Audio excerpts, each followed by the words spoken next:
اللہ الرحمن الرحیم۔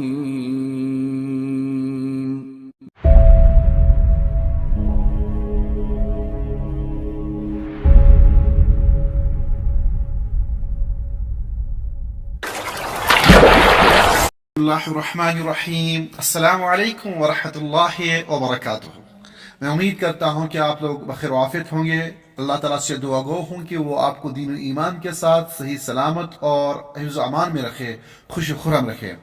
آج اور ایک نئے لفظ کے ساتھ آپ کی اسکرین پہ موجود ہے۔ بغیر کسی تمہید کے، بغیر کسی طوالت کے اس لفظ کو سمجھنے کی کوشش کرتے ہیں اور پھر اس کے بعد لرن کرنے کی، یاد کرنے کی اور اپنی روزمرہ گفتگو میں اس کو استعمال کرنے کی کوشش کریں گے۔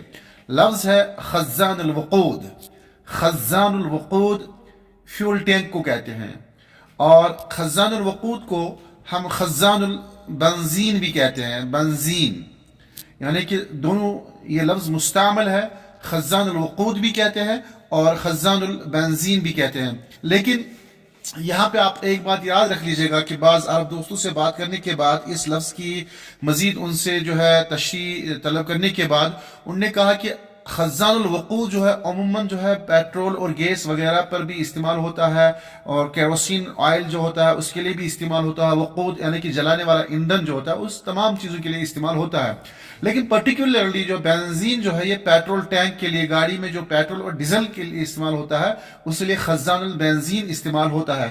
لیکن بہرحال ہم نے دیکھا ہے جرائد میں، اخبارات میں اور نیوز ٹی ویز وغیرہ پہ اور دوسری چینلز وغیرہ پہ اس لفظ کو جو ہے دونوں طرح سے استعمال کیا گیا ہے، یعنی خزان الوقود اور خزان البنزین۔ تو یہ اس لفظ کو آپ جو ہے یاد رکھیں کہ فیول ٹینک کو جو ہے خزان الوقود بھی کہتے ہیں اور خزان البنزین بھی کہتے ہیں۔ اب مزید آگے دیکھیں آپ، البیان الصرفیہ یا صرفی و نحوی وضاحت اس لفظ کی اس طرح ہے کہ قسم الکلمہ، یہ کلمہ جو ہے اسم ذات ہے۔ اسم ذات یعنی کہ یہاں پہ یہ جو خزان جو ہے یہ اسم ذات ہے۔ اور اب یہ مرکب اسم جو ہے، میں نے اس کے بارے میں بار بار آپ لوگوں کو جو ہے بتلایا ہے، وہ اس لیے میں بار بار یہاں پہ ہر ویڈیو میں اس کو رپیٹ کر رہا ہوں، اس کی بار بار وضاحت کرتا ہوں تاکہ آپ لوگوں کو یہ ذہن میں بیٹھ جائے کہ اس کو جو ہے ترکیب اسمیون کہتے ہیں یا مرکب اسم کہتے ہیں، اور ایسے اسم کو مسکوک کہتے ہیں۔ مسکوک کو یاد رکھیے گا آپ، ایسا لفظ جس کے دونوں لفظ عربی کے ہی ہوں اور اس کو کسی پرٹیکولر اور دوسرے کسی معنی اور مفہوم میں استعمال کیا گیا ہو، ایسے لفظ کو مسکوک کہتے ہیں۔ تو اس میں یہ بات یاد رکھیں کہ جو مسکوک لفظ ہو، مرکب ہو، اس کا نہ کوئی وزن ہوتا ہے اور نہ ہی اس کا کوئی روٹ ورڈ ہوتا ہے۔ اور یہاں پہ میں نے جو روٹ ورڈ کی بات کی ہے وہ میں نے خزان کی ہے، یعنی کہ الجزر، اس کا روٹ ورڈ کیا ہے، یعنی خزان کی۔ خزان کا روٹ ورڈ ہے خا، ظا اور نون۔ المیزان الصرفیہ اسی کا، یعنی خزان کا میزان صرفی جو ہے فعالن ہے، اس کا وزن جو ہے فعالن ہے۔ اور النوع جنس کے اعتبار سے یہ لفظ مذکر ہے۔ آپ کی اسکرین پہ جو ہے خزان الوقود یہاں پہ دیا ہوا ہے کہ گاڑی کے ٹینک کو خزان الوقود کہتے ہیں، جیسے کہ آپ نے اوپر دیکھا ہے، اور اسی طرح جو اس کو خزان البنزین بھی کہتے ہیں، خزان البنزین بھی کہتے ہیں، جو آپ کی اسکرین پہ دکھ رہا ہے۔ لفظ جو ہے یہ اصیل ہے، یعنی کہ یہ خزان جو ہے یہ اصیل عربی زبان کا اپنا ذاتی لفظ ہے۔ لیکن جب ہم نے اس کو مرکب بنایا، جب ہم نے اس کو جو ہے مسکوک والے دائرے میں ڈالا، تو اس ٹائم پہ اس کو ہم معرب کہیں گے، یعنی کہ لفظاً یہ عربی زبان کا اپنا لفظ ہے، خزان بھی اور وقود بھی، لیکن معنوی اعتبار سے یہ معرب ہے۔ اور الحقل الدلالی، حقل الدلالی یعنی کہ معنوی میدان کیا ہے، حاویات۔ حاویت کہتے ہیں کنٹینر کو، یعنی کہ ایسا کنٹینر جس میں کوئی چیز رکھی جائے، لے کے جایا جائے، تو اس کا معنوی فیلڈ جو ہے کنٹینر کے اس میں آتا ہے۔ الموضوع، موضوع اس کا عام ہے، اور مستوى الاستخدام متوسط ہے، یعنی کہ اس کا استعمال جو ہے یہ متوسط طور پہ استعمال ہوتا ہے۔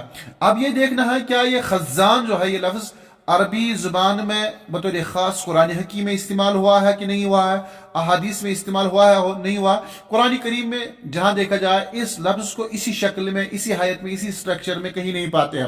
البتہ شعر و شاعری میں، یعنی کہ عربی شعر و شاعری میں اس کو استعمال کیا گیا ہے، وہ آپ کی اسکرین پہ آپ دیکھ سکتے ہیں۔ اسماعیل صبری المصری نے اس کو اپنے قصیدے میں، اپنی شعر و شاعری میں استعمال کیا ہے۔ اسماعیل صبری مصر کے مشہور اور معنی شعراء میں سے ہے، جن کا لقب شیخ الشعراء بھی ہے، یعنی کہ اسماعیل صبری کو شیخ الشعراء کہتے ہیں، جیسے کہ حافظ ابراہیم کو شاعر نیل کہتے ہیں اور شوقی کو جو امیر الشعراء کہتے ہیں، تو اسی طرح اس لقب سے جو ہے اسماعیل صبری کو بھی نوازا گیا ہے، جنہیں شیخ الشعراء کہتے ہیں۔ وہ کہتے ہیں کہ ان بناء الخزان انہکنی، ان بناء الخزان انہکنی، مجھے اس ٹینک کی تعمیر نے تھکا دیا، یعنی کہ گھروں میں، اصل میں مراد یہاں پہ ہے خزانہ تعمیر کرنے نے مجھے تھکا دیا، دنیا میں مال و دولت کو جمع کرنے کی تجوری نے مجھے تھکا دیا ہے۔ وحد جسمی وزاد فی سقمی، وحد جسمی، میری جسم کو گرا دیا، یعنی کہ اس محنت میں دنیا کو حاصل کرنے کے چکر نے اور خزانہ جمع کرنے کے چکر نے جو ہے میرے جسم کو گرا دیا۔ وزاد فی سقمی، اور اس چیز نے میری بیماری میں مزید، یعنی کہ روحانی بیماری میں مزید اضافہ کیا۔ تو یہ اسماعیل صبری کا شعر ہے، معنی خیز شعر ہے، اس کو اگر آپ چاہیں تو یاد بھی کر سکتے ہیں، بڑا اچھا شعر ہے کہ ان بنا الخزان انہکنی وحد جسمی وزاد فی سقم۔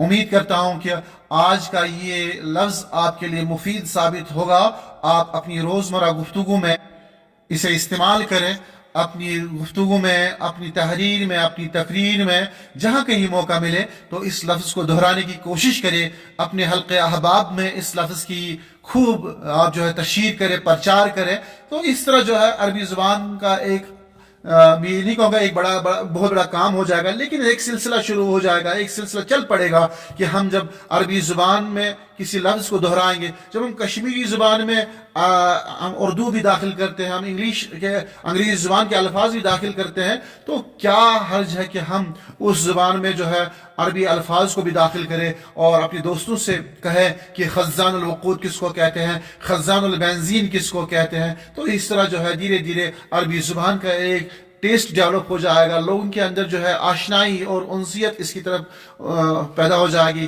لوگ عربی زبان کی طرف مائل ہو جائیں گے۔ ایک چھوٹا سا کام ہے یہ بظاہر، لیکن امید کرتا ہوں کہ اس چھوٹے کام کی بنیاد پہ انشاءاللہ آگے چل کر بڑے کام ہو جائیں گے۔